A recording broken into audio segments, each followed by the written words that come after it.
जितना हमारी बॉडी के लिए फ्रेश एयर की ज़रूरत है कि हमारा रेस्पिरेटरी सिस्टम अच्छा रहे, श्वास प्रणाली हमारी अच्छी रहे, हमारे सारे पार्ट्स अच्छे रहें, तो वैसे ही इंजन को भी फ्रेश एयर की ज़रूरत पड़ती है ताकि इंजन की परफॉर्मेंस अच्छी रहे।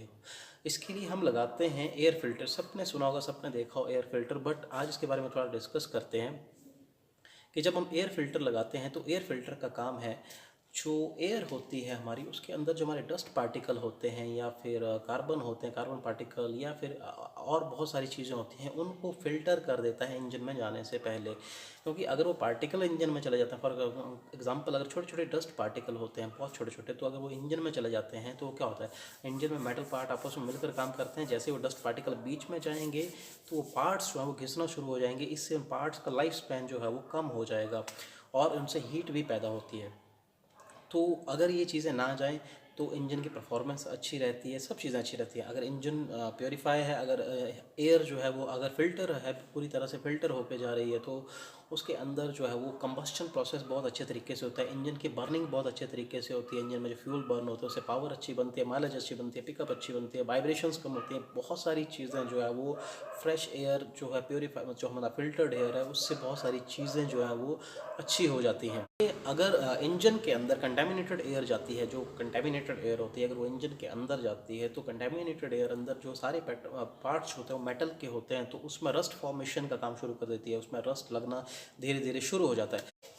पुराने टाइप के फिल्टर जो होते थे कुछ इस तरह के होते थे, जो डायरेक्ट इंजन के कार्बोरेटर के ऊपर अटैच रहते थे, जिससे एयर इधर से जाती थी, अंदर फिल्टर था, उससे फिल्टर होकर नीचे कार्बोरेटर से में चली जाती थी।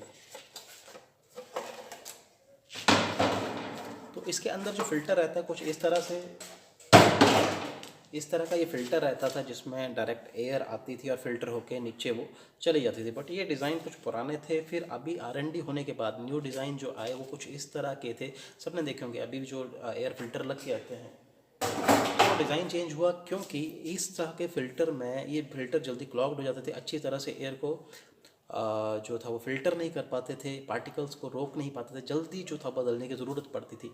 बट इसके थोड़ा डिज़ाइन में फेरबदल किया, फिर उसके पोर्स पोर्स तो खैर वैसे ही रहे, बट इसके थोड़ा डिज़ाइन बदलने से फिर वो फिल्ट्रेशन का जो प्रोसेस था वो अच्छे तरीके से हो गया। अगर हम फिल्टर की मेंटेनेंस अच्छे तरीके से नहीं करते हैं तो ये फ़िल्टर क्लॉग्ड हो जाते हैं, जमते जाते हैं और फिर वो एयर को सक्शन नहीं कर पाते हैं इंजन के अंदर।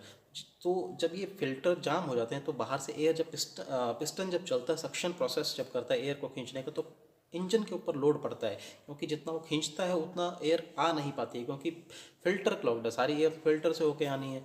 तो इस वजह से भी वो फिर इंजन में वाइब्रेशंस और ये सारी चीज़ें पैदा होना शुरू हो जाती हैं, माइलेज कम हो जाती है, पिकअप कम हो जाती है, बहुत सारी प्रॉब्लम शुरू हो जाती हैं। पर अगर प्योर तरीके से अगर पूरी की पूरी एयर अंदर आती है तो उस टाइम पे फिर इंजन की सारी चीज़ें जो है वो बूस्ट अप हो जाती हैं।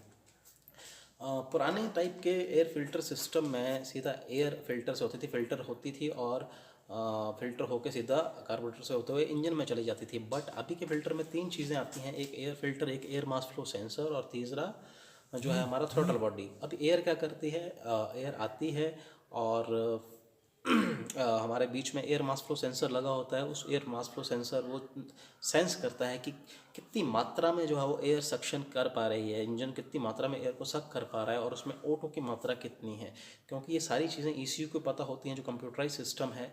और फिर उसके बाद थ्रॉटल बॉडी लगी होती है तीसरे नंबर पे। थ्रॉटल बॉडी वो होती है कि जब हम एक्सेलरेटर दबाते हैं तो कितनी एयर अंदर जानी चाहिए, दैट डिपेंड्स ऑन।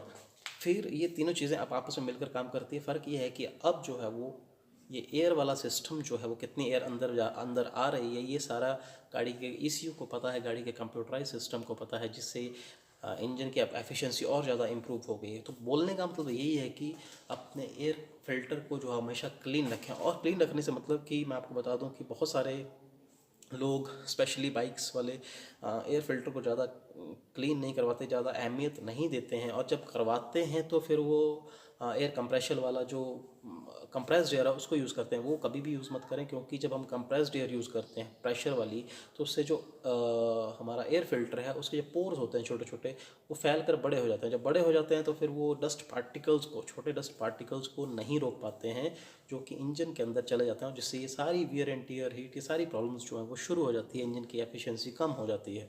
तो होप आप इस वीडियो को समझे हों। हाँ, अगर इसको आप साफ़ कराना है तो नॉर्मल उसको निकाल के आप उसको झाड़ झाड़ के हल्की एयर से उसको साफ़ कर सकते हैं। सो अगर आपको वीडियो अच्छी लगी हो तो प्लीज़ लाइक कर दें और न्यू हो तो सब्सक्राइब कर लें चैनल को। मिलते हैं नेक्स्ट वीडियो में, टिल देन बाय बाय।